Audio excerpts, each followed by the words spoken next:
कृषक कल्याण महोदय, कृषि अर्थव्यवस्था का एक ऐसा क्षेत्र है जिसके माध्यम से जनता को खाद्य सुरक्षा, ग्रामीण अर्थव्यवस्था को मजबूती एवं किसानों को आर्थिक आत्मनिर्भरता प्राप्त होती है। पिछला वर्ष अंतर्राष्ट्रीय मिलेट वर्ष के रूप में मनाया गया था। हमारी सरकार ने इसे आगे बढ़ाते हुए मध्य प्रदेश राज्य मिलेट मिशन के माध्यम से श्री अन्न के उत्पादन को बढ़ावा देने के लिए रानी दुर्गावती श्री अन्न प्रोत्साहन योजना लागू की है। मध्य प्रदेश सरकार कृषकों की आय में वृद्धि करने हेतु कृत संकल्पित है। वर्तमान में प्रधानमंत्री किसान सम्मान निधि के अंतर्गत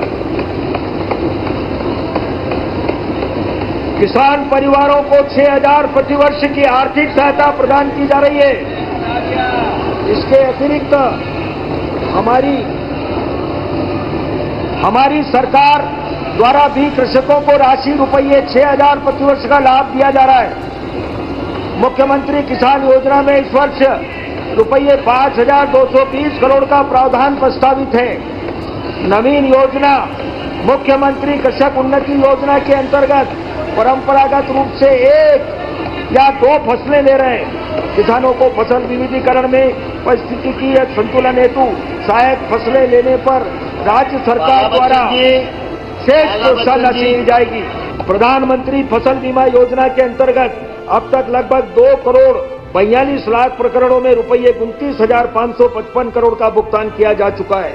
इस हेतु वर्ष 2025-26 में रुपये 2,000 करोड़ का प्रावधान प्रस्तावित है। प्रदेश के किसानों को सिंचाई हेतु कृषि पंप विद्युत कनेक्शन की वर्तमान व्यवस्था के स्थान पर सौर ऊर्जा पंप उपलब्ध कराए जाने की कार्रवाई की जा रही है।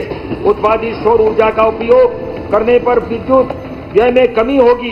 साथ ही अतिशय सौर ऊर्जा को ग्रिड में स्थानांतरित करने से किसान अन्नदाता के साथ ऊर्जादाता भी बनेंगे। इस हेतु नवीन योजना प्रधानमंत्री कृषक मित्र सूर्य योजना प्रारंभ की गई है, जिसमें वर्ष 2025-26 में रुपये 447 करोड़ का प्रावधान प्रस्तावित है। प्रदेश के किसानों को फसलों के समर्थन मूल्य का लाभ उपलब्ध कराने हेतु रबी विपणन वर्ष 2024-25 में 6,13,000 किसानों से 48,38,000 मीट्रिक टन गेहूं का उपार्जन कर रुपये 11,600 करोड़ का भुगतान किसानों के बैंक खातों में किया गया। इसके अतिरिक्त रुपये 624 करोड़ 92 लाख का बोनस भुगतान भी किया गया। खरीफ विपणन वर्ष 2024-25 में 6,69,000 किसानों से 43,52,000 मीट्रिक टन धान उपार्जन किया गया है, जिसकी राशि रुपये 10,011 करोड़ का भुगतान किसानों के खातों में किया गया है।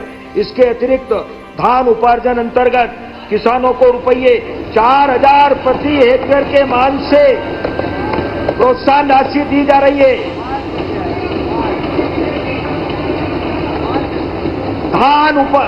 धान उपार्जन पर प्रोत्साहन हेतु रुपये 850 करोड़ का प्रावधान प्रस्तावित है।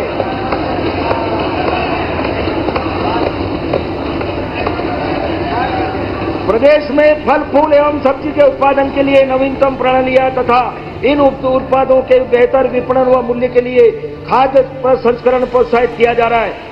प्रधानमंत्री सूक्ष्म खाद्य उद्यम उन्नयन योजना के अंतर्गत 4,416 इकाइयां को लाभान्वित किया गया। पर ड्राफ्ट मोर क्रॉप योजना अंतर्गत कृषकों को पदार्थ के माध्यम से पानी के अपव्यय को रोका गया है। साथ ही उत्पादन तथा उत्पादों की गुणवत्ता में भी वृद्धि हुई है। राष्ट्रीय बोलने का समय मिलेगा, करोड़ का प्रावधान मैं आपको पर्याप्त समय दूंगा, आप अपनी बात रखिएगा। प्रदेश की अर्थव्यवस्था तथा आर्थिक एवं सामाजिक विकास में पशुपालन की महत्वपूर्ण भूमिका है। प्रदेश के दुग्ध उत्पादकों के हित में मुख्यमंत्री डेयरी विकास योजना प्रारंभ की गई है, जिसके अंतर्गत Madhya Pradesh state cooperative dairy federation तथा संबद्ध दुग्ध संघों के संचालन एवं प्रबंधन के लिए राष्ट्रीय डेयरी विकास बोर्ड के साथ अनुबंध की स्वीकृति दी गई है। इस अनुबंध से दुग्ध सहकारी समितियों की संख्या तथा दुग्ध संकलन की वृद्धि होगी एवं प्रदेश का सांची ब्रांड मजबूत होगा। दुग्ध उत्पादों को दुग्ध से उत्पादन और संकलन को बढ़ाने के लिए दुग्ध संकलन पर 5 रुपये प्रति लीटर की प्रोत्साहन राशि दी जाएगी। इस हेतु मुख्यमंत्री डेयरी विकास योजना के अंतर्गत रुपये 50 करोड़ का प्रावधान प्रस्तावित है। मुझे यह बताते हुए गर्व है कि राष्ट्रव्यापी पशु कृत्रिम गर्भाधान कार्यक्रम में हमारे प्रदेश का देश में प्रथम स्थान है। सेक्स सार्टेड सीमेन प्रयोगशाला में 7,50,000 डोज का उत्पादन किया गया है। प्रदेश में बृहद स्तर पर स्वावलंबी गौशालाएं स्थापित करने हेतु नीति तैयार की जा रही है। प्रदेश में संचालित लगभग 2,200 गौशालाओं में 3,45,000 से अधिक गोवंश का पालन हो रहा है। गौशालाओं में पशु आहार के लिए प्रति गोवंश प्रतिदिन रुपये 20 को दोगुना कर रुपये 40 किया जा रहा है। गौ संवर्धन एवं पशुओं का संवर्धन योजना में रुपये 505 करोड़ का प्रावधान प्रस्तावित है। मत्स्य उत्पादन के क्षेत्र में प्रदेश आत्मनिर्भरता की ओर अग्रसर है तथा इस क्षेत्र में निजी भागीदारी भी बढ़ रही है।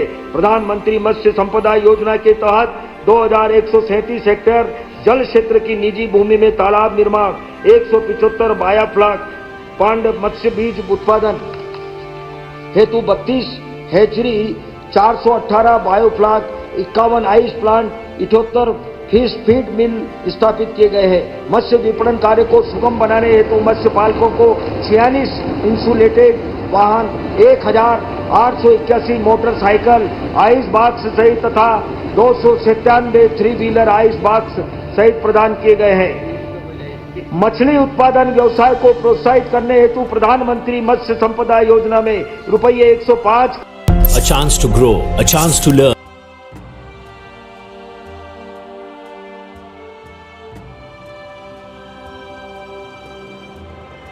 की शक्ति अभय जी, तथा कृपया सामूहिक बैठ जाइए, प्रयासों कृपया में बैठ निहित जाइए। ये है। प्रैक्टिस प्रदेश ठीक में नहीं कुल है। 4,500 प्राथमिक सहकारी समितियां क्रियाशील है। वर्ष 2024-25 में इन समितियों के माध्यम से लगभग 33 लाख किसानों को रुपये 19,895 करोड़ का अल्पकालीन शून्य ब्याज दर उपलब्ध कराया गया।